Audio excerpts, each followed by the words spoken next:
엄마의 기준이나 학년의 기준에 맞춰서 책을 선정하시다 보면 실제로 아이들은 흥미를 못 느낄 수가 있어요. 아이한테 좀 선택권의 폭을 좀 넓게 주시는 것도 권해드리고요. 우리 아이가 지금 어떤 문제에 대한 고민을 갖고 있느냐,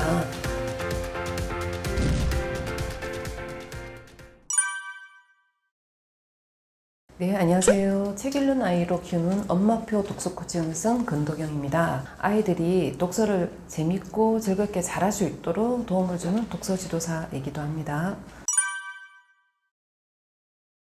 어떤 게 더 중요하다, 우위를 매기기는 좀 어려운 부분이 있습니다. 우리가 우위를 매기기 이전에 우선 인류가 지속적으로 변화를 하고 발전해 왔잖아요. 그러면서 그게 시대 상황에 맞게끔 교육도 다양해졌습니다. 하지만 결국 교육의 궁극적인 목표는 우리 아이가 행복하게 잘 자라고, 그리고 결국은 독립적인 아이로 잘 살아가기 위함에 있다고 보고 있거든요. 그런데 그런 아이로 키우기 위해서 결국은 교육에 있어서 과목도 되게 중요도가 시대에 따라 달라지는 것 같아요. 특히 우리나라는 교육 정책에 굉장히 민감한 편이잖아요.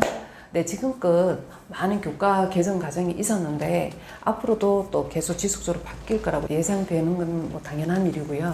예전에 저희들이 불과 뭐 몇십 년 전만 하더라도 학력평가 시대 뭐 이래서 저희들이 국어, 영어, 수학, 객관식 문제가 되게 중요했었거든요. 또는 뭐 어떤 시기에는 절대평가라 그래서 점수로만 평가하는 시기가 있었고요. 지금은 더 나아가서 뭐 창의적 인간, 지금은 또 더 나아가서 융합형 인재를 교육에서는 좀 중요한 목표로 삼고 있거든요. 그러다 보니까 국어, 영어, 수학, 사회, 과학 과목을 떠나서 그 과목을 잘하기 위한 바탕이 결국은 글이라는 거예요. 글을 잘 이해하고 글 속에 들어가 있는 의미를 전달받고 자기가 이해했을 때 다른 과목에도 영향을 미치더라는 거죠.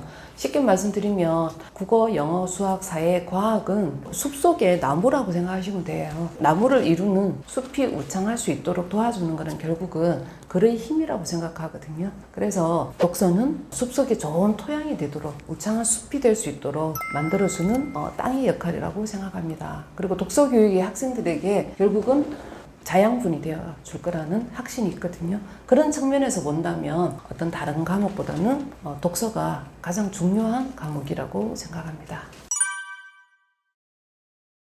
독서 교육이라는 것은 결국은 우리가 독서하는 방법, 독서하는 기술, 습관, 삶의 지혜 등을 키우는 데 있어서 좋은 결과를 만들어내기 위해서 하는 거잖아요. 근데 독서 교육의 범위가 굉장히 넓은데, 근데 보편적으로 학부모님들이나 일반인들은 독서 교육하면 학교에 다른 과목을 공부하는 것처럼 어떤 결과가 잘 나와야 되지 않을까라는 데 포인트를 두는 경우가 많아요. 독서 교육은 사실은 뱃속에 있을 때 엄마의 목소리를 들려주는 것도 저는 독서 교육이라고 보고 있고요. 그리고 아이가 영유아기 때 엄마 아빠의 정성스럽게 책을 읽어주시고 그림 보면서 같이 이야기 나누고, 이 또한 독서 교육이라고 할 수 있는 거거든요. 그런데 조금만 더 이제 세부적으로 학습적인 부분을 조금 넣어서 들어가 본다면 독서 안에서 어휘를 잘 이해하고, 그리고 줄거리를 잘 정리하고 자기 걸로 만들어가서 결국은 표현하는 것까지, 글쓰기라든지 말하기라든지 토론이라든지 이런 것까지 결과를 내기 위한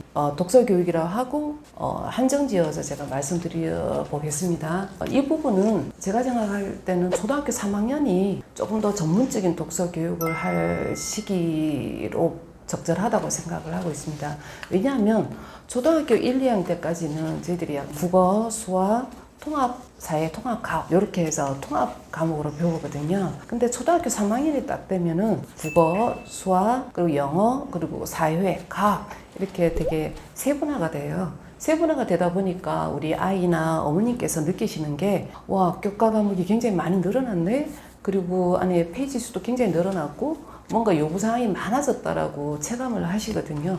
그때부터는 이제 어머니들께서 학원을 찾으신다든지 전문가 선생님을 찾으신다든지 이런 방법을 사용해서 독서 교육을 시작을 하시더라고요. 또 3학년이란 나이 자체에서 1, 2학년들하고는 좀 차이가 많이 나거든요. 뭐 10살이면 세상을 다 알만한 나이다 뭐 이런 책도 나왔었는데, 아무래도 조금 더 자기 사고가 뿌리가 조금씩 내려지는 느낌이 들더라고요. 조금 더 우리 아까 앞에서 말씀드렸던 학업적인 독서 교육으로 조금 연계해 본다면 초등학교 3학년이 좀 적절하게 시작할 수 있는 나이가 아닐까 생각합니다. 어릴 때 뱃속에서 엄마가 목소리 들려주고 태어나서 그림책하고 놀기도 하고 보기도 하고 느끼기도 하고 이런 거는 사실 그것까지도 저희들은 독서 교육으로 보고 있거든요. 근데 이제 조금 더 학습적으로 이게 쉽게 표현드리면 학습적인 부분이 책 하나를 잘 봤어요. 책 하나를 봤는데 예를 들면 교과서여도 되죠. 교과서를 잘 보았는데 어휘를 좀 잘 이해하고 그 안에서 어떤 내용인지 사실적인 이해, 그게 줄거리라고 표현한다면 줄거리를 좀 잘 파악하는지 여부를 조금 체계적으로 공부시키고 좀 더 나간다면 옳고 그른 걸 자기 주장을 할 수도 있고 근거를 제시하고 글쓰기까지 가고 그리고 자기화가 이루어지는 거를 독서 교육을 조금 더 심화된 단계라고 보시면 초등학교 3학년 때부터가 적절하지 않겠냐는 거고요. 책은 분명히 초등학교 3학년 때까지 책을 접하지 않은 친구는 아무도 없을 거예요. 그런데 책을 읽은 아이가 독서 교육을 해야 된다. 책을 안 읽어하는 애가 독서 교육을 한다는 것은 그게 의미가 없는 것 같습니다. 이게 학습적으로 조금 더 디테일하게 구체화시켜서 결과를 낼 것인가, 정말 정서적인 발달, 그리고 이제 공감, 이런 부분에 좀 더 치우친 독서를 할 건가에 대해서 독서 교육의 기준을 좀 나눠본다면 초등학교 3학년이 시작하기에 적절하지 않을까라는 말씀을 드리고 싶습니다.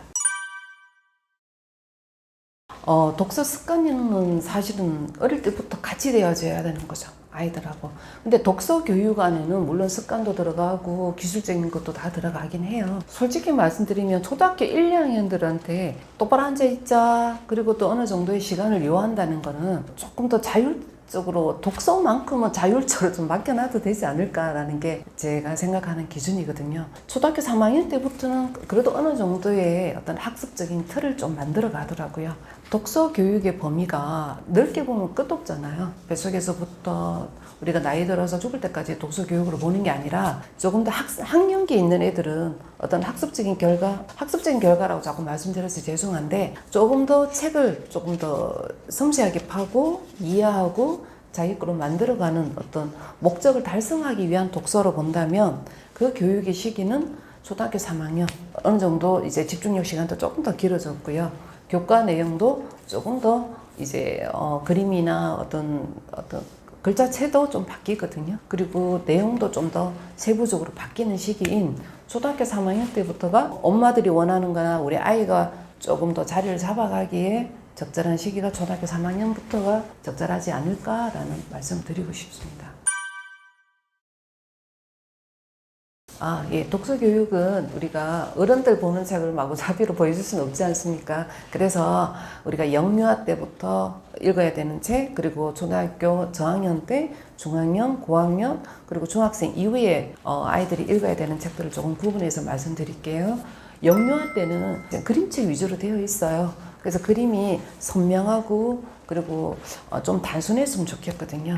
복잡하기보다는 아이들도 아직까지 뇌발달 단계에서는 좀 단순하고 명료한 그림들이 더 인식하기에 좋기 때문에 그림이 좋은 걸 조금 선정해 주셨으면 좋겠습니다. 물론 내용적인 거는 조금 근성징악도 좋거든요. 그리고 착하고 좋은 이야기, 그리고 결말이 좋은 이야기, 그리고 글 내용으로 보면 글자 크기도 좀 커야 될 것이고 글 내용도 복잡지 않고 단순하게 이어질 수 있는 책을 선정해서 해주시면 아마 도움이 될 것이라고 생각합니다. 그리고 두 번째, 초등학교 저학년들, 1, 2학년들은 영유아 때하고 큰 차이는 없어요. 내용이 조금 더 이제 친구 관계라든지 그리고 인성, 남하고 함께 살아가는 사회에 대한 기초적인 이야기가 들어가 있는 책들이 있거든요. 그런 책이고 책도 될 수 있으면 그림 많은 책보다는 이때도 그림은 영유아 때보다는 조금 더 복잡해서도 상관은 없어요. 근데 그림이 조금 좋은 그림책을 선정해 주시면 아이들이 초등학교 저학년 때까지는 인식하기가 좀 더 쉬울 것 같습니다.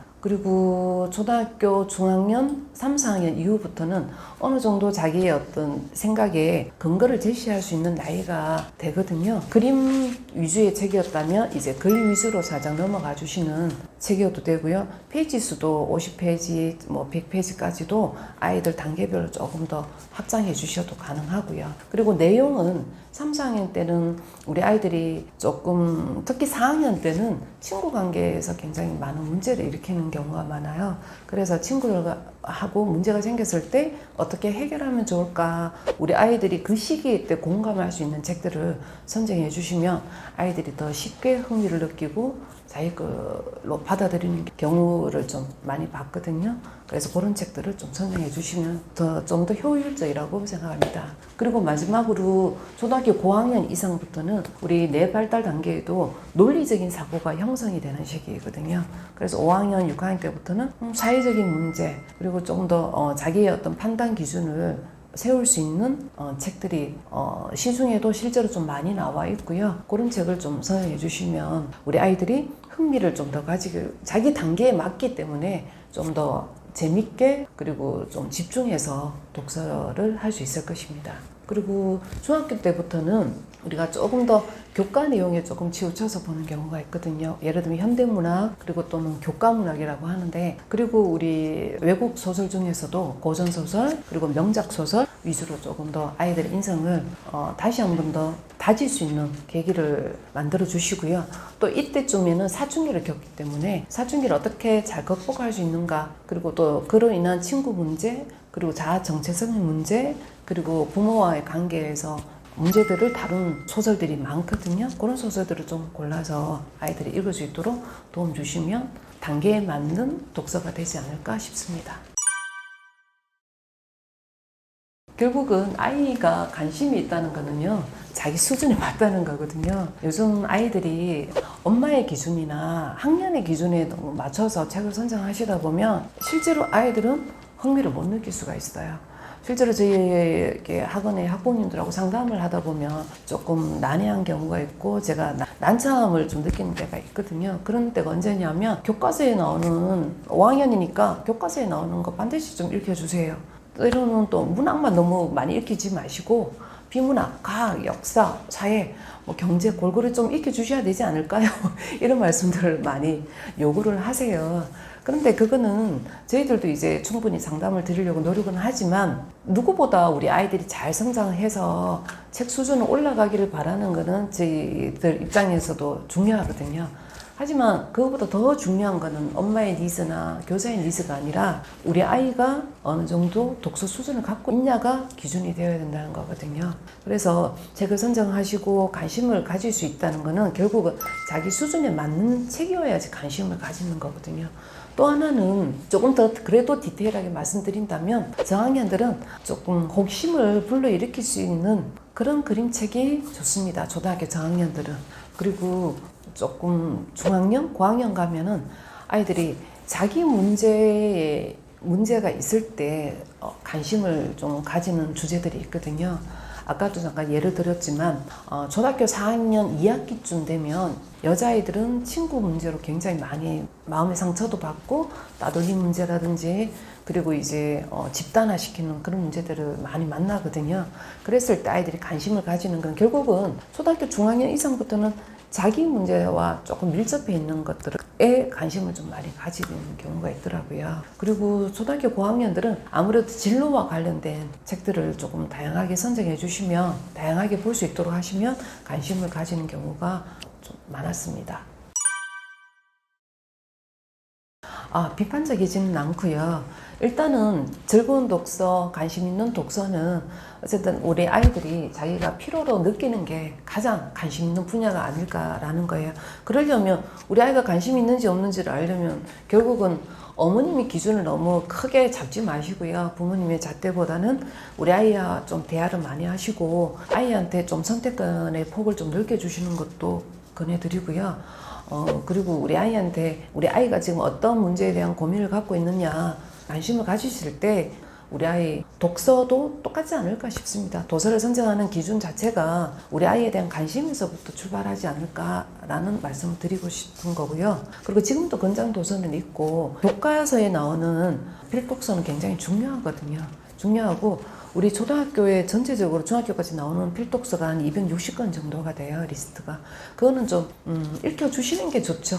근데 만약에 아이가 독서 수준이 굉장히 낮은데 계속 이거는 권장도서야, 이거는 필독서야, 그리고 반드시 읽어야 돼, 연간도서라고 이렇게 들이미시면 사실은 아이는 독서에 대한 흥미를 절대 가질 수가 없다는 말씀을 덧붙여서 드리고 싶습니다. 솔직히 말씀드리면 저희들은 조금 긍정적으로 보기도 하거든요. 왜냐하면 대체로 보면 다 그런 건 아닌데 과학을 판다 애들은 과학을 좋아하는 아이들이 좀 있어요. 뭐 공룡에 대해서 정말 이런 것도 알아? 정말 너는 천재다. 영재성을 가진 아이들이 공룡책만 보는 거예요. 정말 뭐 그 시대를 다 지구의 역사를 다 깨고 있을 정도로 공룡을 대입시켜서 보는데 이런 경우에 실제로 있었던 예인데 우리 지금도 있는 아이거든요. 어머니께서 그 지형이 많으세요. 얘는 공룡책만 보고 공룡책 보는 아이들이 대체로 또 역사와 관련한 책들도 좀 호기심을 많이 느끼더라고요. 그래서 문학책도 좀 많이 읽었으면 좋겠고 사회책도 좀 많이 읽었으면 좋겠는데 얘는 문제다. 이런 인식을 가지고 상담을 오시는 경우가 계셨거든요. 근데 저희들은 절대 그렇지 않다는 안심을 정말 100% 확신을 가지고 말씀을 드리거든요. 오히려 좀 긍정적으로 본다면 우리 아이의 진로죠. 진로가 명확하게 나타나고 그걸 조금 더 잘 읽을 수 있도록 어머니께서 보조해 주시고 책도 사주시고 뭐 빌려주시고 이러면 이 아이들은 생각이 굉장히 확산되는 게 정말 눈으로 확인이 되거든요. 근데 조금 더 크면 그것만 보는 건 아니에요. 관련해서 조금 더 관심을 가질 수 있도록 유도를 해주시면 관련되지 않더라도 문학으로 확산되는 시기가 오고요. 조금 더 어느 정도 이걸 우리가 연간도서라 그러거든요. 책을 보다 보니까 이런 부분에서 조금 의문점이 생기잖아요. 그럼 그걸 해결하기 위해서 연간도서를 또는 연계도서를 스스로 찾아보는 그런 아이들도 굉장히 많이 봤거든요. 그래서 편독을 한다고 너무 걱정하시기보다는 조금 더 그쪽으로 다양하게 볼 수 있도록 연계해서 읽게끔 해주시는 것도 좋은 방법이라고 생각합니다. 그러나 그 시기 때 읽어야 되는 문학은 있거든요. 문학책도 있고 비문학이 있는데 그런 책들은 무리하지 않게 어머니께서 함께 어머님께서 먼저 읽어보시고 이야기를 나누면서 아이가 호기심을 가질 수 있도록 도와주시면 그 책을 완독을 하지 않더라도 어느 정도까지는 엄마하고 이야기하면서 호기심을 느끼기 시작할 거예요. 그러다 보면 아이들이 책의 어떤 범위도 장르도 다양해질 거라고 저는 확신을 하거든요. 요거는 연령대별로 좀 차이가 나긴 하지만 그래도 우리가 10세 이전 더 적게는 8세 이전까지의 어떤 습관이나 아이의 어떤 부모님의 훈육이 굉장히 아이의 정서적인 부분, 지능적인 부분 그리고 독서 습관까지도 영향을 많이 미친다고 보고 있거든요. 일단은 부모는 아이의 거울이지 않습니까? 그래서 뭐 기질적인 것도 있지만 그리고 기질과 훈육 그리고 부모님이 보여주시는 어떤 그 모습이 결국은 아이가 그대로 닮아간 거라고 보여지거든요. 그런 부분에서 부모님께서 책을 좀 일단은 읽는 모습을 좀 많이 보여주시고요. 두 번째는 아이 책을 어머님, 아버님께서 같이 공유하시기를 꼭 권장드리고 싶어요. 예를 들면 질문의 수준이 그 아이의 독서 수준을 높일 수가 있거든요. 근데 부모님은 책을 보지 않은 상태에서 우리 공감이 전혀 안 되는 상태에서 아이의 어떤 생각만 묻고 끌어낸다면 아이는 사실은 어릴 때는 열심히 대답하려고 노력도 할 거예요. 부모님한테 어쨌든 칭찬받고 싶고 잘 보이고 싶으니까. 하지만 어느 정도 시간이 지날수록 사실은 공감대가 형성이 전혀 안 됐고 그렇기 때문에 결국 독서를 좋아하지 않게 되죠. 일단은 우리 아이가 책을 많이 읽기를 다들 원하시잖아요. 그러면 어머님, 아버님께서 먼저 보여주시고 그리고 아이 책을 함께 읽으면서 공감해 주시고 같이 기뻐해 주시고 눈물을 흘려 주신다면 더불어 조금 수준 높은 질문을 좀 끌어내 주신다면 아이의 독서 수준은 함께 성장할 수 있다고 말씀드리고 싶습니다. 얼마 전에 제가 유키즈 프로그램을 보고 있는데 이게 서울대에서 글쓰기를 가르치시는 교수님이 나오셨어요. 나민혜 교수님이시라고 요즘 굉장히 핫한 교수님이시거든요. 근데 이분은 이제 풋고 시집을 쓰신 나태주 시인의 따님으로도 굉장히 유명하신 분이거든요. 이분이 하시는 말씀이 굉장히 기억에 남는데 항상 이분의 기억 속에는 아버지는 항상 책을 보시고 책을 쓰시고 항상 책과 함께 하는 모습이 지금까지도 그대로 남아있다고 하셨고요. 그런 영향을 굉장히 많이 받으셨다고 하시더라고요. 특히 저는 조금 더 기억에 남는 게 그분이 아침 식사를 하실 때 아버님께서 옆에 앉으셔서 이 교수님이 듣든 듣지 않든 논어에 대해서 꼭 한마디씩 이렇게 교훈적인 이야기를 해주셨대요. 근데 그게 그때는 너무 듣기 싫고 별로 뭐 관심도 없었는데 살아가면서 어느 중요한 순간에 아버지께서 해주신 말씀이 딱 기억이 나고 자기 삶의 어떤 지표가 되기도 하고 영향을 많이 받았다는 말씀을 하시더라고요. 이렇듯 부모님들께서 스스로 이렇게 보여주시고 함께 해주시는 것들이 아이들한테는 엄청나게 영향을 많이 미친다고 봅니다. 왜냐하면 아이들은 부모님이 하늘이고 땅이고 우주이거든요. 그런 어떤 부모님들이 그런 역할을 해주신다면 어떤 타인이 해주는 것보다는 훨씬 효과가 당연히 커지겠죠. 그리고 생활 습관이 되고 평생 살아가는 내내 어떤 큰 지침이 될 수 있다고 생각합니다. 그 교수님은 서울대학생 신입생들 글쓰기 수업을 진행하며 연구를 한 결과를 말씀해 주셨는데요. 서울대 학생들이 공부를 정말 열심히 했으니까 책 읽을 시간은 없을 거라고 우리가 보통 예상을 하잖아요. 그런데 설문조사를 하고 연구조사를 했는 결과가 되게 놀랍더라고요. 그 아이들 대상으로 했을 때 서울대 학생 중 70%는 어릴 적부터 부모와 도서관을 가거나 부모님들이 책을 자주 접했다는 걸 항상 기억한다고 하더라고요. 근데 이 친구들 대상으로 연구를 했을 때 중학교 때, 초등학교 때도 60%에서 70% 이상이 독서와 함께 생활을 했고요. 그럼 중학교로 가서는 책을 많이 읽을 시간이 없었겠다고 했지만 실제로 70% 이상이 독서를 계속 꾸준하게 했다고 하고요. 마지막 고등학교 가면 그러면 모의고사 치고 전력 질주를 해야 되는데 그러면 책을 읽지 않았겠네 했으나 실제로 프로테이지는 더 올라갔다고 해요. 근데 그때 독서는 어떤 독서였냐면은 이제 수학 문제 풀다가 스트레스가 너무 많이 쌓여요. 그러면 그 스트레스를 풀기 위해서 독서를 했다고 하는 답변이 많았다고 합니다. 실제로 정약용 선생님도 그러셨잖아요. 오랜 동안 유배 생활을 하시지만 늘 걱정하셨던 게 자기 자식들한테 편지를 쓰셨던 게 독서에 대한 이야기를 꼭 쓰셨거든요. 몸이 떨어져 있지만 그렇게 또 독서에 대한 지침을 내려주시고 어떤 방향성을 제시해 주신 거라고 저는 생각을 하거든요. 그래서 부모님의 역할은 굉장히 중요하다고 봅니다. 이건 다른 이야기이긴 한데 조금 더 붙여본다면 저희 아버지께서도 시를 많이 쓰셨어요. 물론 장사를 하셨지만 원래 꿈은 또 뭐 그런 쪽 시를 많이 쓰셨는데 힘든 일을 하시고 돌아오셔서 늘 시조를 쓰셨거든요. 한문 공부를 되게 오래 하셔서. 근데 그 모습이 그때 어릴 때는 저는 아버지께서 어떤 시를 쓰시는지에 대한 관심은 없었어요. 그런데 늘 돋보기를 끼시고 이렇게 한자로 시조를 쓰시던 모습이 살아가는 내내 잊혀지지가 않거든요. 그래서 저도 앞으로의 꿈이기도 하지만 멋진 시를 쓰는 게 이제 하나의 목표이고 평생의 목표가 되었던 것 같습니다.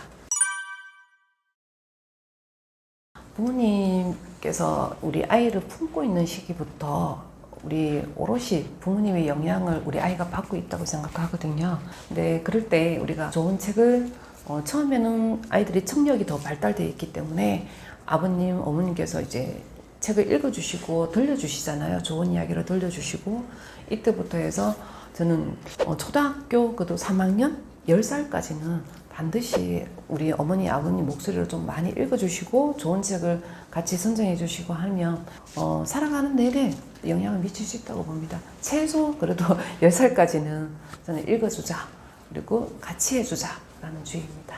그게 굉장히 중요하다고 생각합니다. 근데 어릴 때부터 같이 했던 애들은요 초등학교 한 4학년, 5학년이 돼도 이제 형태가 바뀌는 거죠. 독서 교육의 형태가 바뀌는데 3학년 때 이전에는 우리가 읽어주고 들려주는 교육이었다면 3학년 이후부터는 생각을 나누는 수업으로 바뀌게 되더라고요. 그게 뭐 1시간, 2시간이 필요한 게 아니라 일주일에 한 번이어도 상관없어요. 책을 같이 공통적인 책을 읽고 자기 생각을 좀 나누고 이 또한 독서 교육이고요. 그리고 부모님들은 사실은 사교육을 자꾸 생각하시는데 이렇게 독서 습관이 잘 되는 아이들은 어머니께서 어느 정도 시기가 되면 위인전을 읽어줘야지 또 준비해줘야지 했을 때 그것도 잘 읽고 부모님하고 또 이야기도 잘 나누거든요. 그리고 시기적으로 뭐 중학교 가도 자기가 읽은 책을 부모님께서 우리 아이가 사춘기니까 예민하니까 이런 어떤 선입견이 있을 뿐이지 실제로 책을 중간에 매개체로 하고 이야기를 나누면 절대로 아이들하고 깊게 어떤 감정을 다치는 오히려 더 막을 수가 있더라고요. 그러니까 형태가 바뀌는 거예요. 독서 교육이 일방적으로 좀 이렇게 주는 교육이었다면 나중에는 나눈 교육이 되고, 좀 더 크면은 아이가 읽은 책을 또 부모님한테 나눠주는, 그렇게까지를 저는 독서 교육이라고 보고 있습니다. 아이의 독서 능력을 평가하는 것은 초등학교 3학년 이후부터 제가 기준해서 좀 말씀을 드릴게요. 왜냐하면 독서 능력이라는 게 딱 단정 짓기는 제가 마음이 좀 불편하지만 반드시 있거든요. 이 독서 능력이 결국은 독서력, 그리고 문해력, 그리고 아이들 독해력, 이게 학습적으로도 다 연결되는 부분이기 때문에 독서 능력은 그 시기에 맞춰서 반드시 키워주셔야 되기 때문에 평가하는 방법을 조금 몇 가지로 나눠서 말씀드리겠습니다. 기존의 사회에는 뭐 EBS에서 나온 문해력 테스트라든지, 그리고 어떤 기업에서 독서 회사에서 나온 독서 능력 평가서 같은 것도 굉장히 많거든요. 근데 그 내용을 조금 디테일하게 들어가 보면 이거예요. 어휘, 그리고 줄거리, 추론, 유추, 비판, 뭐 이런 부분들의 문제를 몇 가지 내놓고 우리 아이가 책 내용을 얼마나 잘 파악을 하고 있느냐, 그 파악했을 때 자기 주제를 잘 이해했고 그 주제를 자기 걸로 잘 만들어 가고 있느냐를 독서 능력 평가지에서는 나열을 하고 있거든요. 이 부분 이전에, 그러면 이걸 하기 이전에 아이들은 어떻게 평가할 거냐는 거거든요. 근데 가만히 집에서 보시면요, 아이가 자기 학년의 평균적인 책임에도 불구하고 책을 읽어내지 못하는 경우가 있을 거예요. 물론 모든 책이 그렇지는 않아요. 아이가 좋아하는 분야에서는 또 쉽게 이해하고 넘어갈 수도 있지만, 좀 뭐 사회나 과학이나 비문학이나, 그리고 조금 난이도가 있는 사건에 조금 꼬여있는 사건이 여러 가지가 있는 동화책을 봤을 때 아이가 전혀 이해를 못하고 흥미를 못 느끼는 경우가 있거든요. 그럴 때 나타나는 증상이 눈이 살짝 멈추는 경우가 있어요. 아이가 눈이 왼쪽에서 오른쪽으로 이렇게 읽어줘야 되는데 눈동자가 움직이지 않는 경우가 있을 거예요. 그렇다고 또 계속 많이 쳐다보기는 어려우시지만 조금 관심을 가져주시면 좋을 것 같아요. 아이 눈동자가 움직이고 있는지, 또 하나는 아이 자세가 뭐 책을 읽었는지 10분밖에 안 됐는데 몸이 막 이렇게 좀 돌아간다든지, 그리고 굉장히 지겨워한다든지, 계속 졸려한다든지, 이런 경우에는 아이가 피곤한 경우를 제외하고는 대체로 책 내용이 좀 어려운 경우가 많더라고요. 그럴 때는 책 수준을 조금 낮춰주시는 어떤 조금 부모님의 대처 능력이 필요하실 거예요. 이럴 때는 독서 능력이 자기 학년보다는 조금 떨어진다라고 저희들은 좀 판단을 하고요. 이런 경우에는 좀 저학년들한테 좀 많이 보여지는 경우거든요. 그리고 두 번째는 초등학교, 중학년, 고학년, 중학생들은 동화책을 읽거나 아니면은 특히 비문학보다는 동화책을 보면 조금 더 독서 능력의 차이가 좀 나거든요. 왜냐면 비문학은 어차피 지식을 조금 채워가는 거기 때문에 방법적인 기술적인 부분이 들어가면 빠르게 아이들이 좀 성장하는 경우가 있어요. 시간을 투자한다면. 근데 동화책이나 문학책은 사건의 흐름이나 인물 파악에 어려움을 굉장히 많이 느껴요. 이거 같은 경우에는 독서 습관에 따른 문제도 있지만, 또 하나는 아이들이 경험하지 못한 경우가 많아요. 특히 이제 외동으로 크는 아이들이 사건이, 인물 구성이 굉장히 많아지고 사건이 굉장히 많이, 뭐 하나의 사건이 아니라 두 가지, 세 가지 사건들이 겹쳐 나올 때 아이들이 이해 못하고, 특히 인물에 대한 공감을 못하는 경우도 되게 많거든요. 그리고 또 좀 더 나가면 줄거리 정리를 전혀 못하는 경우가 있어요. 그 줄거리 정리를 못하고 문장을 이해 못하는 걸 봤을 때 근본적으로는 사실은 어휘의 어려움을 좀 많이 느끼는 경우도 있고요. 그래서 이런 경우에는 우리 독서 능력이 자기 학년보다 떨어지기 때문에 이때도 마찬가지로 도서의 수준을 조금 더 쉬운 책으로 바꿔주실 필요가 있는 경우라고 말씀드릴 수 있고요. 마지막으로 객관적인 도구가 있거든요. 이건 아까 잠깐 말씀드렸지만 EBS 문해력 테스트라든지 각 회사에서 하는 1년에 뭐 올림피아드 대회라든지, 그리고 독서 능력 테스트 같은 게 있어요. 진단서 같은 게 있는데 이런 걸 조금 주변에 찾아보시면 도구가 되게 많으니까 객관적인 어떤 평가도 한번 받아보시면 우리 아이 자기 수준에 맞는지 자기 학년에 맞는지 조금 더 객관적으로 판단하실 수 있을 거라고 생각합니다.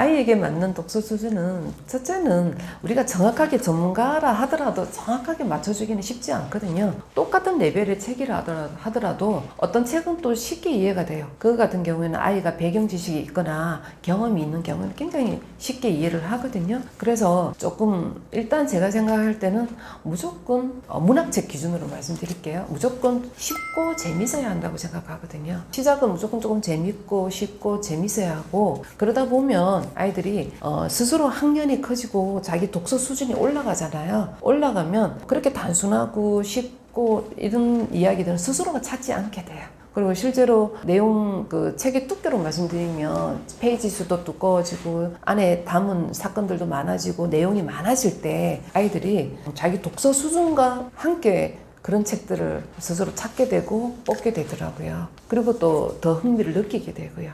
이렇게 조금씩 욕심을 내려놓고 천천히 아이가 이해하는 수준이 한 70에서 80% 정도 되는 수준에서는 조금씩 업그레이드가 필요하고, 아이들도 스스로 그런 것들을 더 재밌다고 느끼는 경우가 많을 겁니다. 그리고 또 하나는 비문학을 읽을 때인데요. 비문학을 읽을 때는 처음에는 조금 많이 어려워할 거예요. 그럴 때 차례별로 좀 끊어서 아이가 한꺼번에 그 책을 다 이해하길 바라지 마시고, 차례가 많은 것들은 차례별로 조금씩 끊어서 아이가 이해하고 조금 자기 만족이 따라서 올 수 있도록 조금씩 독서 능력을 키워주시면 조금 더 효과적일 것 같습니다. 저는 독서 습관이 깨지는 게 가장 먼저 욕심에서부터 시작된다고 생각하거든요. 부모님의 욕심이라고 생각합니다. 그리고 실제로 교사들도 이런 욕심을 가지신 분들이 많으세요. 그러다 보면은 실제로 아이들을 객관적으로 막 100% 판단하기는 쉽지는 않아요. 특히 독서라는 부분은. 하지만 아이가 우리 기준에 맞춰서 이 정도는 읽어야 돼, 이 정도는 해야 돼, 2학년이니까 이 정도는 해야 돼 라는 마음을 먼저 내려놓으시면 좋겠다는 말씀을 중복적으로 드리고 싶습니다. 아이가 일단은 좀 흥미를 느낄 수 있도록 쉽고 재미있어야 된다는 거죠. 예를 들면 우리 부모님들도 결국은 책을 멀리하게 지금 1년에 성인들이 평균 0.8권을 읽는다는데 왜 그렇게 되었는지 한번 되돌아보시면, 이제 복귀해 보시면 책을 한 번 안 보게 돼서 계속 안 보는 것도 있지만, 어느 순간 나는 성인이 됐으니까 이 정도 베스트셀러를 좀 읽어줘야지 큰 마음을 먹으셨다 하더라도 실제로 그걸 완독하기가 쉽지가 않으실 거예요. 그럴 때는 책을 조금 더 쉬운 책, 재밌는 책을 읽어보시고, 그리고 조금씩 좀 인식화 시키시고 좀 습관화 시켜 나가시면 그런 자꾸 보면은 좀 쉬워지거든요. 그래서 아이들도 그런 어떤 단계가 반드시 필요하다고 봅니다. 독서를 하는 것은 우리 아이들이 보이지 않는 세계를 또 상상하고 또 꿈을 키우는 과정이라고 생각하거든요. 더불어서 집중하고 몰입하고 더 나아가서는 자기 자신을 객관화시킬 수 있는 메타 인지를 높일 수 있는 그 활동이 독서라고 봅니다. 이런 상황에서 부모님들은 자꾸 좀 매의 눈으로 확인하시려고 그래요. 그래서 읽고 났는데 줄거리가 뭐야? 주인공은 뭐야?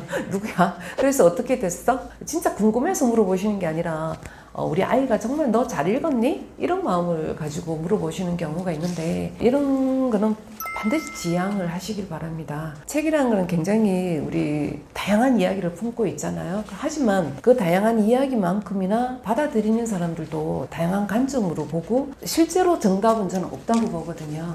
이 부분은 굉장히 중요한 부분이야 하고 작가가 의도해서 썼다고 하더라도 결국은 아이는 자기 어떤 기준, 자기 배경 지식, 그리고 자기가 쌓여있는 지금의 어떤 문제점에서 출발하고 관점화시키기 때문에 부모님께서 정한 중요한 기준을 가지고 물어보시면은 아이하고는 굉장히 공감대가 형성될 수 없다고 보거든요. 이럴 때는 부모님도 책에 대해서 정확하게 보시고요. 진심으로 책 이야기를 나눠줬으면 좋겠습니다. 예를 들면 되게 슬픈 이야기가 있었어요. 그러면 부모님도 나는 이 부분이 굉장히 슬펐어. 자기를 먼저 드러내시고 아이의 마음을 함께 나누고자 하는 그런 자세가 먼저 필요하다고 생각하거든요. 무조건 아이의 마음이나 아이의 어떤 지식적인 부분만 확인을 하려고 하시지 마시고, 그 책이라는 걸 매개체로 해서 부모님께서 아이와 좀 진실하게 이야기를 나눠보시면 책을 통한 아이와의 관계도 더 돈독해질 수 있다고 생각합니다.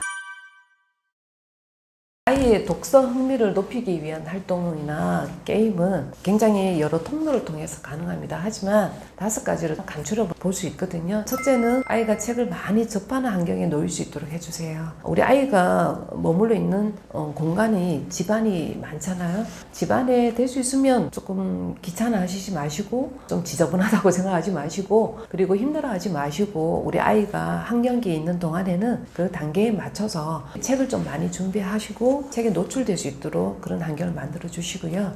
꼭 집안뿐만 아니라 어머님 아버님 조금 힘드시더라도 함께 도서관을 가시고 책을 접할 수 있는 서점도 많거든요. 서점도 요즘은 아이들이 굉장히 좋아해요. 가면은 다양한 물건들도 많고 창의력이 발휘된 물건들이 굉장히 많더라고요. 문구류도 많고 노트도 많고요. 그래서 아이들이 도서관, 서점 이런 곳에 갈 수 있도록 우리 부모님께서 좀 함께 해주시면 좋겠다는 생각이 들었고요. 두 번째는 책과 관련된 일을 하나씩 해보는 것도 좋습니다. 요즘 어머님, 아버님 캠핑 많이 가시잖아요. 그리고 펜션 빌리셔서 많이 여행을 다니시는데 이때 살짝 우리 책과 관련한 활동을 좀 하시기를 꼭 권장드려요. 얼마 전에 실제로 제가 초등학교 4학년 아이가 저한테 갑자기 묻는 거예요. 생명에 관한 책이었거든요. 다 보고 나서 선생님 국립생태원이 진짜 있어요? 라고 묻는 거예요. 그래서 제가 진짜 있어 하면서 네이버에서 같이 막 찾아서 검색하고 충청도 서산에 있거든요. 와 여기 있는데 여기서 지도 검색까지 같이 했어요. 제 지도 펴서 와 여기서 2시간 정도면 갈 수 있는데 선생님 엄마 아빠한테 말씀드려서 한번 같이 가보는 것도 괜찮을 것 같아 라고 말을 했을 때 애가 표정이 굉장히 밝아지고 책이 그냥 단순한 평면적인 이야기라고 생각했던 게 실제로 입체적으로 있고 형태적으로 있다는 걸 애가 느낄 때 책에 대한 흥미가 훨씬 올라가거든요. 마지막에는 결국 우리 이 아이는 저는 선생님하고도 가고 싶어요 라고 이야기를 했었는데 다 모든 걸 다 할 수는 없지만 이렇게 아이가 흥미를 느끼는 부분은 부모님 조금 시간을 내셔서 함께 해주시면 좋겠다는 생각을 했습니다. 세 번째는 세상은 아는 만큼 보인다고 하잖아요. 책과 접할 수 있는 기회를 많이 제공해 주시면 우리 아이의 어떤 집중력을 높이는 데 도움이 된다고 봅니다. 우리 아이가 책을 볼 때 대체로 가만히 지켜보시면요. 책장을 후루룩 넘기는 경우가 좀 많아요. 바로 어떤 정보를 알고자 하는 게 아니라 이 책을 대할 때 정성껏 대하는 게 아니라 엄마가 읽으라고 하니까 아니면 또 필독서니까 학교에 또 읽고 독서 감상문 써야 하니까 그러면서 이제 책을 함부로 대하는 경우가 많거든요. 네, 그럴 때 우리 어머니께서 조금 연기가 필요하지만 어머니께서 와, 책 제목이 이런 거네 이렇게 조금 호기심을 유발할 수 있도록 부모님께서 조금 과하게 느끼셔도 괜찮으니까 책 표지나 차례나 그리고 책을 대하는 자세를 어머니께서 부모님께서 먼저 보여주시면 우리 아이도 부모님을 따라하는 경우가 많더라고요. 그리고 실제로 저도 책을 굉장히 하나의 인격체를 대하듯이 책을 접하거든요. 그러면 저도 사실 연기를 좀 해요, 우리 아이들한테. 그러면 아이들도 와 그런가요? 하면서 책을 좀 더 정성껏 보려고 하는 애들은 금방 그렇게 따라 하더라고요. 그런 노력이 좀 필요하고요. 네 번째는 고학년 때부터는 글쓰기 활동을 비롯해서 다양한 표현 활동을 할 수 있도록 좀 도와주셔야 돼요. 우리가 고학년이 되면 자기가 상상하고 거기에다가 자기 논리적인 생각을 해서 글쓰기로 또는 이제 발표를 한다든지 다양한 활동을 할 수 있도록 해주시면 훨씬 책에 대한 호감이 올라가는 경우가 많거든요. 그리고 더 좀 못 쓴 글이라더라도 완성된 글이 아니더라도 자기가 쓴 것에 대해서 어떤 생각이 들어 라고 한 번만 물어봐 주시고 칭찬해 주시면 굉장히 애들이 뿌듯해요, 뿌듯함을 느낍니다 라고 답을 하는 아이들이 의외로 굉장히 많아요. 그래서 이런 활동도 너무 전문적인 거는 부모님께서 하시기는 어려우니까 그냥 시중에 판매되는 독서록 같은 거 아니면 원고지 같은 거 A4용지 같은 것도 괜찮거든요. 그런데 아이들이 그냥 책 제목 쓰고 느낌 써도 상관없으니까 그런 거부터 조금씩 고학년들은 시작할 수 있도록 도와주시면 좋겠습니다. 마지막 5번째는 긍정적인 칭찬입니다. 독서를 할 때 그 행위 자체에 부모님께서 좀 미소 지으시고 뿌듯하게 이렇게 마음을 가지시고 따뜻한 공감의 눈빛을 보내주신다면 아이들은 말하지 않아도 그 에너지를 느낄 수가 있거든요. 그래서 아이들은 결국은 그 따뜻한 눈빛을 받고 좀 자기 스스로한테 응원도 하고 힘을 주는 경우가 많으니까 부모님께서 무조건 독서하는 행위 자체에서 칭찬해 주시고 공감해 주시면 이런 힘이 가장 아이한테 힘이 될 거라고 생각합니다. 이 부분도 아이에 따라 조금 개인차가 있고요.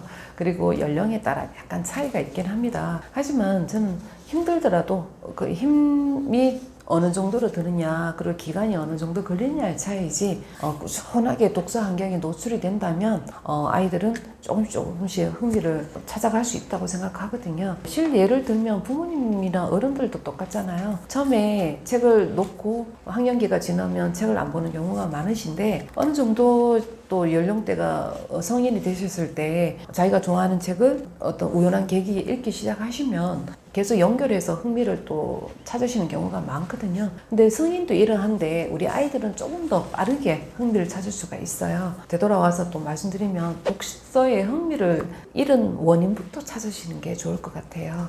대략 저희들이 봤을 때 이유가 한 3가지 정도로 간주를 볼 수 있더라고요. 첫째는 책을 읽지 않다 보니 책에 얼마나 재미있는 내용을 모르는 건 당연한고요. 재미없고 흥미를 잃을 수밖에 없다는 거죠. 그리고 또 하나는 자기가 가진 독서 능력보다 너무 높은 수준의 책을 접하다 보면 당연히 이해를 못하기 때문에 보기 싫어지는 거죠. 우리 친구들끼리 대화할 때도 이해 못하면 그 친구하고 별로 친해질 수 없잖아요. 하물며 글자로 되어 있는 거는 더하다고 볼 수 있는 거죠. 혼자 해석하고 혼자 이해하고 혼자 자기 걸로 만들어 가야 되는 과정이 독서 과정이거든요. 생각보다 독서 과정은 많은 에너지를 요구하고 시간을 요구하고 좀 집중력을 요구하는 활동이거든요. 그렇기 때문에 좀 책이 수준에서 조금 더 고민해 보셔야 될 것 같습니다. 그리고 자기가 좋아하는 분야가 또 아닌 경우에도 계속 좀 흥미를 잃을 수도 있고요. 마지막으로는 책보다는 다른 곳에 조금 더 아이들이 관심을 보여주는 경우가 있죠.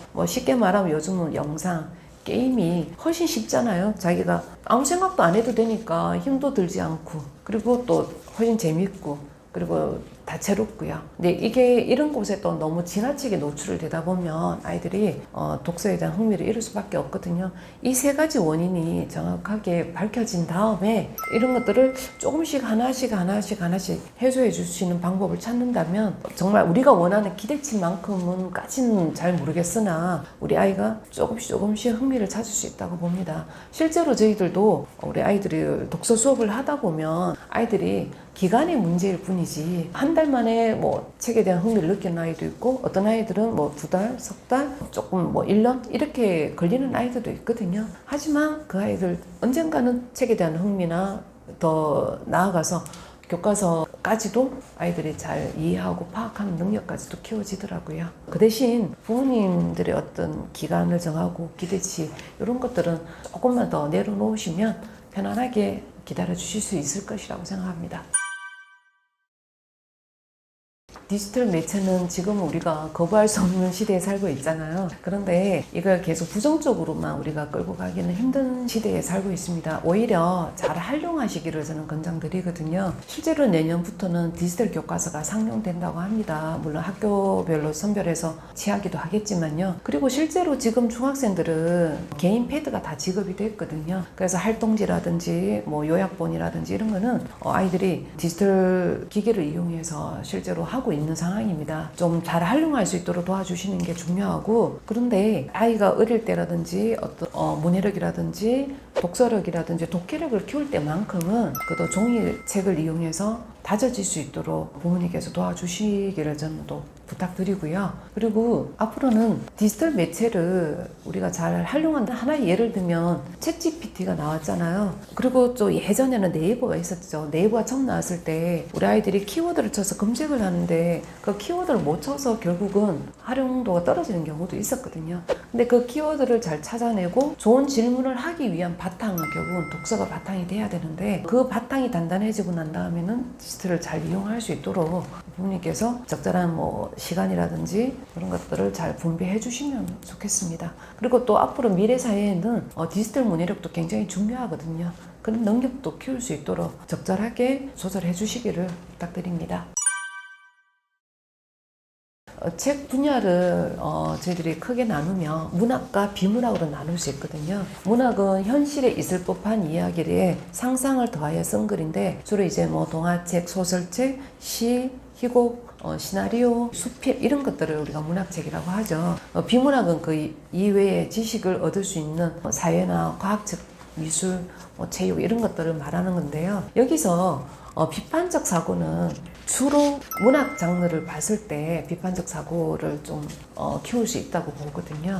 문학에는 반드시 예를 들면 소설을 예를 들면 인물, 사건, 배경이 그리고 구성 요소죠. 거기에서 우리 인물은 반드시 어떤 사건을 해결하기 위한 행동을 해요. 행동을 하고 그리고 어떤 사건들이 반드시 어떤 기승전결에 의해서 이루어지는 건데 그럴 때 우리 아이들이 책을 보면서 나였다면 어땠을까? 인물의 행동을 비판할 수도 있고요. 그리고 어떤 결과에 대해서 결과를 좀 뒤집어 보는 비판적 사고를 가질 수도 있거든요. 그래서 이런 인물 관계 그리고 사건을 풀어가는 과정 이런 과정에서 비판적 사고가 반드시 형성이 된다고 봅니다. 예를 들면 이렇게 물어봐 주시면 좋아요. 내가 만약에 누구였다면 예를 들면 홍길동이다. 내가 만약에 홍길동이었으면 과연 가출을 했을까? 아니면 다른 방법이 있었을까? 이럴 때 아이들은 한참 골똘히 생각을 하거든요. 골똘히 생각을 할 때 조금 난해한 대답을 하는 경우도 있지만 그렇다 하더라도 인정해 주시고 그리고 또 다른 관점을 인정해 주시고 칭찬해 주시고 좀 더 이제 잘할 수 있도록 격려해 주시면 비판적 사고는 반드시 따라서 향상될 수밖에 없습니다.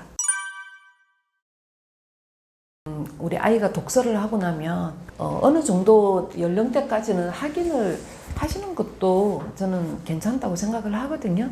근데 정말 우리 아이가 이제 단편적인 사실적인 이해를 했느냐 여기에 이제 포인트를 두고 계시느냐 아니면 우리 아이가 책을 읽는 과정에서 어떤 뿌듯함을 느끼고 그리고 자세가 잡히고 그리고 공감하고 우리 이 책에 대해서 얼마만큼 자기 걸로 만들었냐를 또 확인하시고 싶어하는 이렇게 정도 나눌 수 있는데 부모와 대화에서 그도 제일 주의할 점은 나는 모든 걸 다 알고 있어 너 이야기해봐 이런 자세는 절대 취하지 않으셨으면 좋겠습니다. 정말 동등한 관계에서 우리 아이가 와, 이 독서하는 과정이 정말 쉬운 과정이 아닌데 정말 잘 해왔다라고 공감해 주시고 칭찬해 주시는 것부터 시작을 하시기를 꼭 권장드리고 싶거든요. 아이가 독서하는 동안에 실제로 우리 아이들은 상상이 어른들보다 훨씬 상상력이 뛰어나거든요. 그래서 주인공이 되어보기도 하고 사건들을 해결하기도 하고 감동도 받고 공감도 하고 심지어 웃기도 하고 큰 소리 내서 우는 아이들도 있거든요. 그리고 눈물도 흘리기도 하는데 이런 과정 자체에 우리 부모님께서는 1차적으로 공감해 주시고 응원해 주시면 좋지 않을까 라는 생각이 들고요. 두 번째 다음에는 우리 아이가 독서를 하며 골똘히 생각하고 집중하는 모습을 가만히 봐주시길 바래요. 이것 또한 우리 부모님께서 함께 해주시는 거라고 저는 생각하거든요. 이렇게 가만히 지켜봐 주시면 굉장히 사랑스럽고 우리 부모님도 아이가 독서하는 모습이 굉장히 좀 뿌듯하실 거예요. 우리 아이가 얼마만큼 줄거리를 파악하고 있느냐, 주제를 파악하고 있느냐 확인이 아니라 아이의 마음을 공감해 주시기 위한 책 이야기를 우선적으로 해주셔야 되는 거고요. 그러기 위해서는 아이의 눈높이에 맞춰서 눈과 귀와 마음을 맞춰주시고 우리 아이 이야기에 귀 기울여 주시기를 꼭 부탁드리고 싶습니다.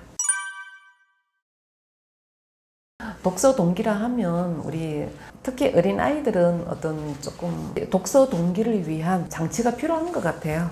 제가 이제 독서 교육을 하면서 느꼈던 부분을 기준으로 해서 조금 말씀드리면 저는 크게 두 가지로 조금 독서 동기를 줘본 적이 있었고 효과를 좀 본 적이 있었거든요. 첫째, 아이의 마음에 조금 목표를 정해서 자기 스스로가 뿌듯해할 수 있도록 표신하게 뭔가를 해주는 것은 좋을 것 같습니다. 예를 들면 박수를 크게 쳐준다든지 아니면은 그 성과를 이룬 것에 대해서 우리 아이 스스로가 확인을 하고 그리고 자기 자신이 그에 대한 어떤 소감 발표 같은 것도 표신하게 해주시면 좋을 것 같거든요. 선생님들이나 부모님들이 많이 하시는 게 스티커 같은 것도 많이 붙여주세요. 눈으로 보이게끔 색칠을 해주신다든지 독서 탑 같은 걸 만들으셔서 스티커 자국 같은 거 해서 실제로 내가 여러 권을 많이 읽었네가 아니라 나는 100권을 도전해서 100권을 읽었네. 와, 내 자신 스스로가 뿌듯하다. 이런 마음을 느낄 수 있도록 이렇게 스티커 같은 것도 좋은 효과라고 봅니다. 그러니까 직관적으로 볼 수 있는 그런 거 좀 준비해 주시면 좋겠고요. 두 번째는 약속한 독서를 잘 진행했을 때 저는 개인적으로 상장이나 작은 선물을 주기도 합니다. 정말 작은 선물이거든요. 예를 들면 과자 같은 것도 좋고요. 우리 아이들이 요즘 얼마나 잘 먹어 사는 시대에 살고 있지 않습니까? 그럼에도 불구하고 자기가 약속한 것에 대한 상으로 받는 것에 대해서는 굉장히 소중하게 생각하더라고요. 실제로 과자 뭐 1,000원짜리 하나 주더라도 와 어깨가 쫙 펴져서 나가는 경우가 많았고요. 그리고 상장 수여식도 저는 진지하게 하거든요. 상장 수여식을 하고 사진을 찍어서 아이한테 확인시켜주면 얼마나 진지한지 몰라요. 학교에서 대표로 상 받는 그런 표정을 짓거든요. 그래서 이렇게 상장을 만들어 주거나 아니면 뭐 작은 선물을 마음을 담아서 이렇게 칭찬의 어떤 표시를 해주시면 조금 아이들한테는 동기부여가 되었던 것 같습니다. 물론 고학년들은 크게 도움은 안 되는데 저학년들의 한정지어서 말씀드렸습니다. 독서의 중요성은 사실은 더 강조할 필요는 없다고 생각합니다. 여기 구독하시는 구독자분들은 누구보다 독서의 중요성을 아실 것이고, 그리고 실제로 실천을 많이 하고 계시거나 앞으로 또 어떻게 실행할 것인가에 대해서 고민을 많이 하고 계신 분들이 구독자분이실 거라고 생각합니다. 독서 교육은 잘 아시겠지만 긴 마라톤과 같습니다. 정말 뭐 점수로 매겨져서 금방금방 표시나고 아이가 성장하고 어떤 결과치가 딱 나오는 것은 아니거든요. 하지만 본인은 알아요. 독서를 하면서 얼마나 자기가 성장하고 있다는 걸. 어린 아이들은 뭐 멋진 말로 표현을 못할 뿐이지 굉장히 뿌듯함을 느낀다든지, 그리고 표정도 굉장히 성장하는 모습을 표시 날 정도로 느낄 수가 있거든요. 구독자분들께서는 조금 마라토너처럼 긴 호흡을 가지고 우리 아이한테 그리고 본인한테 차곡차곡 이렇게 꾸준히 쌓아가는 시간을 꼭 주시기를 바랍니다. 더 나아가서 독서를 생활을 하시면 우리 아이가 학습도 물론 좋을 겁니다. 하지만 우리 아이가 정말 독립적인 어른으로서, 그리고 어떤 순간에도 좌절하지 않고, 그리고 좌절을 했다 하더라도 다시 또 회복할 수 있는 회복 탄력성을 키워줄 수 있는 게 저는 어릴 때부터 쌓아오는 독서의 힘이라고 보고 있거든요. 그 힘을 믿으시고 구독자분들도 자기 자녀뿐만 아니라 본인도 자기 자신을 더 사랑하는 방법으로 독서를 많이 경험하시기를 권장드립니다.